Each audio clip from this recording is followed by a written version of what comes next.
stares creepily at the screen.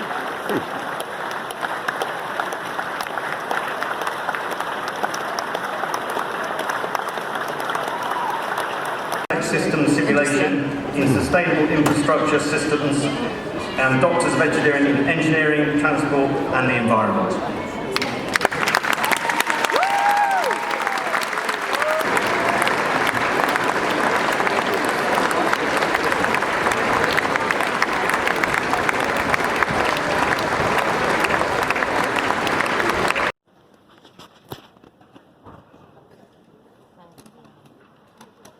Good afternoon.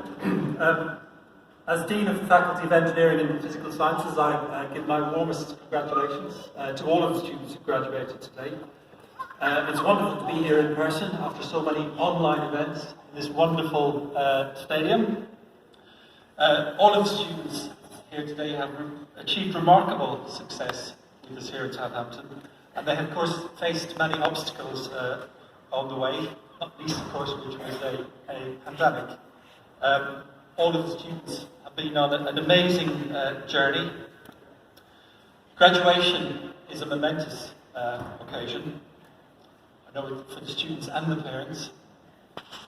The students have endured so much and faced so many unknowns, and that makes today particularly significant. So all of us here in the faculty are very proud of the students for their academic achievements, but also for the resilience and determination that they've shown. I'd also like to thank the hard work of my colleagues in all of the schools for their resilience and flexibility throughout the pandemic period.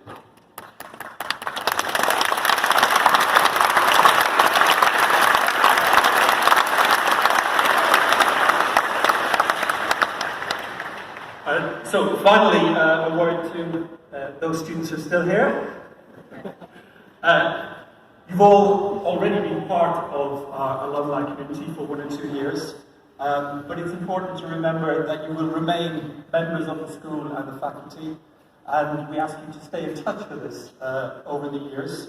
So the advanced skills in science and engineering that you graduate with, but also more broadly, your strengthened ability to acquire and apply new knowledge to help solve real-world problems will stand you in good stead in the future. We wish you well and congratulate you. Thank you.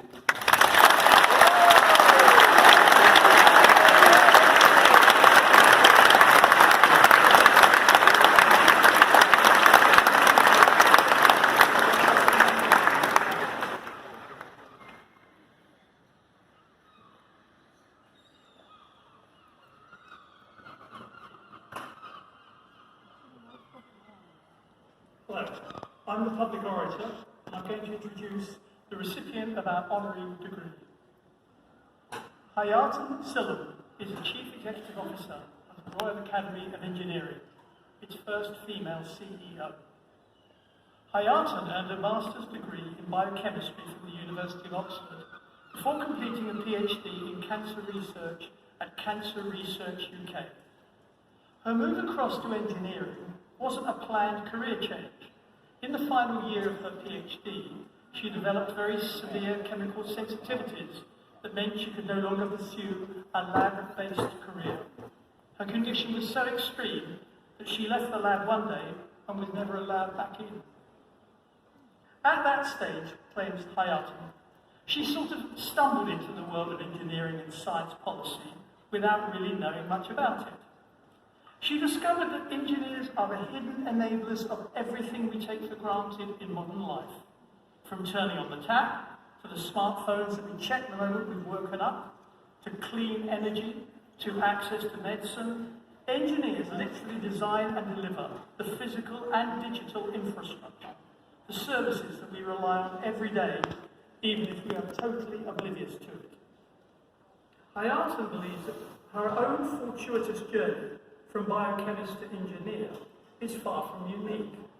Increasingly in the world of work, there are benefits to graduates having a multidisciplinary background or training, and everyone who expects to work for 50 years plus needs to have the mindset to embrace not a linear career path, but a career of chapters, migrating careers as and when needed. In 2006, Hayatan became the head of international activities at the Royal Academy of Engineering and led the Academy's partnership with Africa. She published the highly influential report, Engineers for Africa, which identified the capacity needs of engineering across sub-Saharan Africa and approaches to meeting those needs. In 2011, she was appointed Director of Programmes and Fellowship at the Royal Academy, leading on the development of a multi-million-pound international development programme that has raised awareness of the role of engineers in global development. She also co-founded the Academy's Enterprise Hub, which has enabled around 2,050,000 hub member companies to create approximately 3,000 new jobs and attract around £450 million in additional funding. In January 2018, Hayatan was appointed CEO of the Academy. She championed the government's Year of Engineering, a campaign that addressed the shortage of young people applying for engineering courses and employment, working with partners right across the industry to increase diversity among the UK's engineering workforce. She has overseen the This is Engineering social media campaign, which, as she explains, aims to reposition engineering in the minds of young people and those who influence them by challenging the really narrow, outdated stereotypes centred, sadly, often around a man in a hard hat and high-vis jacket. Hayatan adds, "We love personal protective equipment engineering, but of course it's a very reductive view of who engineers are and what they do that simply doesn't appeal to enough people, and it doesn't reflect the sheer diversity of modern engineering careers." In 2020, Hayatan began a collaboration with seven-time Formula One world champion Sir Lewis Hamilton on a landmark study of diversity in motorsport. She co-chaired an expert team of commissioners trying to understand what underpins the lack of black representation, in particular STEM, science, technology, engineering and maths roles in UK motorsport, focusing much less on the drivers than on the teams that power their success. The Commission looked at everything, from the employment and recruitment practices in Formula One, through to the expansion of through to the experiences of young black people in schools, collecting evidence that gave the Commission insights well beyond motorsport and into wider society. The data they collected exposed systemic barriers, microaggressions through to outright racism, all obstacles to inclusion. Ever the optimist, however, Hayatan says there is no magic bullet. You have to graft away at every aspect of the process. You need to support young people while, on the other hand, work with companies to understand where the bias in the hiring process is creeping in. What are the systemic barriers that they haven't already spotted? If you really graft away, you can expect to achieve the sort of change that we all need. Hayatan believes that her own mixed heritage has been key to her approach in life. Her mother is half Indian and half English. Her father is Cape Malay from South Africa, with his ancestors mostly coming from Indonesia. Some of her earliest memories were reflecting on how she should behave, dress, or speak in different groups. She says she always felt like an outsider on the inside, and that without noticing it, she became very adept at presenting herself in a way that would make others feel comfortable. In the process, she knocked the corners off herself. Over time, however, she learned to embrace her differentness and has tried to use her experience to become a more inclusive leader. Her advice to graduates is to embrace whatever makes you different, whatever makes you you. You can never be the best version of yourself if you are self-censoring. Don't worry if you feel that the universe doesn't have a hole that's U-shaped. By embracing your unique identity, you can help others to do the same. Hayatan is the chair of the St Andrews Prize for the Environment, which is an international initiative for significant contributions to environmental issues. She is also chair of the government's Business Innovation Forum and in the 2020 New Year's honour, she was appointed a Commander of the British Empire. Having worked closely with the motorsport industry, Hayata may have grown accustomed to celebrations automatically concluding with corks popping and champagne being sprayed over the front rows of the audience. So, perhaps it is appropriate that she is a finalist for the 2022 Veuve Clicquot Bold Woman Award, which identifies the leading female models of today and tomorrow.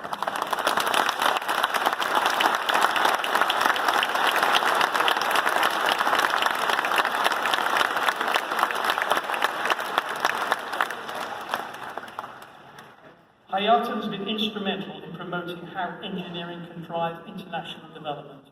Her personal contribution as a champion of diversity, inclusion and empowerment harmonises with our university's own commitment to equality, diversity and inclusivity. Pro-Chancellor, I have the honour to present Hayata Sillam as eminently worthy of the degree of Doctor of Science, honoris causa.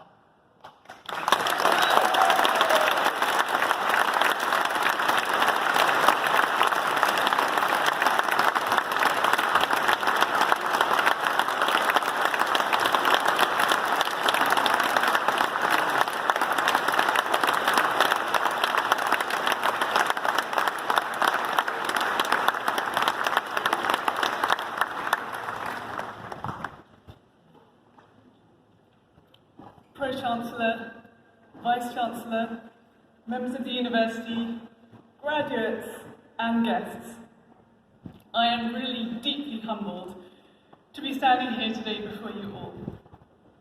My father grew up in apartheid South Africa. He was the youngest of 9 children and the first in his family to have the opportunity to go to secondary school. He became a teacher, and I grew up in a household where the value of education was never in any doubt. I always knew that it was a deep privilege to have access to the educational opportunities that I was presented with, and I prized these opportunities highly. To now stand before you as an honorary graduate of this most esteemed university is simply the cherry on the cake. Sadly, my dad's not well enough to be able to come to this ceremony, but I know that to him this is a kind of miracle, and one that he will be telling anyone and everyone about. Pro-Chancellor, I guarantee that your kind honour will be widely known throughout West London by the end of today. While my teachers and lecturers undoubtedly played formative roles in my education, there is some education that can only be delivered beyond the classroom. And one of my greatest life lessons has been that it is a superpower if you truly know yourself and can embrace whatever makes you, you. Most of us are more powerful than we believe we are, and we are at our most powerful when we embrace our full selves. We are all leaders and influencers, someone, friends, family, followers, colleagues.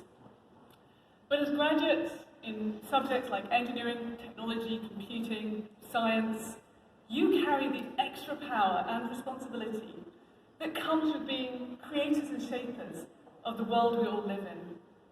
You have already built skills and knowledge that can literally change our digital and physical world.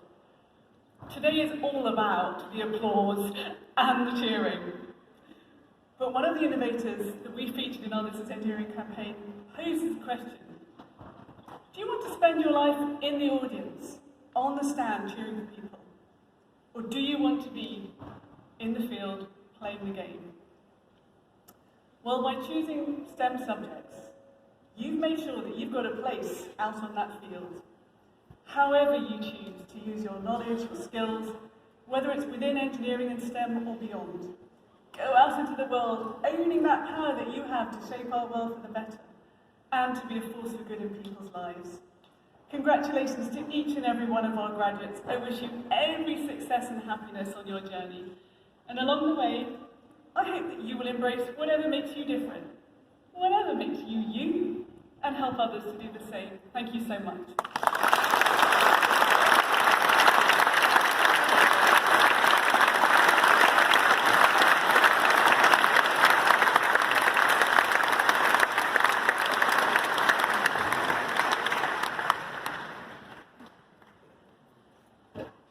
very aware that now our graduates have had their moment on the stage, there is much still to be done, many hugs to be had, photos to be taken, glasses to be raised. So I'm going to keep this final part of the ceremony as brief as possible. First though, graduates, I think we should take a minute or two to thank the people who were there for you along the way. Your family, your friends, your tutors, your communities, some of whom will be here today. Your support networks will have been indispensable, especially when we were all apart during lockdown. So I think we should thank all our supporters and your friends.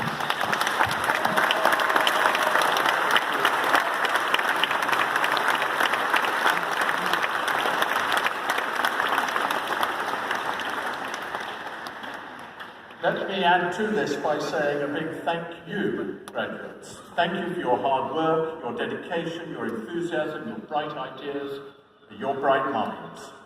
Thank you for all that you will go on to do. You're now part of our extensive alumni community. There are in fact over 250,000 of you spanning 190 countries across the globe. You are a remarkable person within this remarkable collective. You are joining people who are actively working against the climate crisis, fighting for social justice, helping to save lives, and so forth. Our alumni community is absolutely invaluable, so I ask you that you use your place within it as much as possible. Keep learning from people, keep forging connections, and keep in touch. Most importantly, the alumni community is there to support you. You come from Southampton, and so you are never alone in your endeavours. I'd like to leave you with some final words of advice. Take all you have learned during your time with us. Take your determination, take your strength, and take your perseverance. The world has been a tough place these last few years, and for certain, tough times lie ahead. But you can use your tools, your knowledge, and your identity to ensure that the part you play is changing the world for the better. So congratulations to you all. And finally, I'd like to ask our graduates to remain seated and everyone else to stand if you're able to, while we offer a final round of applause to recognise our graduates' achievements and to wish them all a very happy and successful life, whatever that looks like to you. Cheering is much encouraged.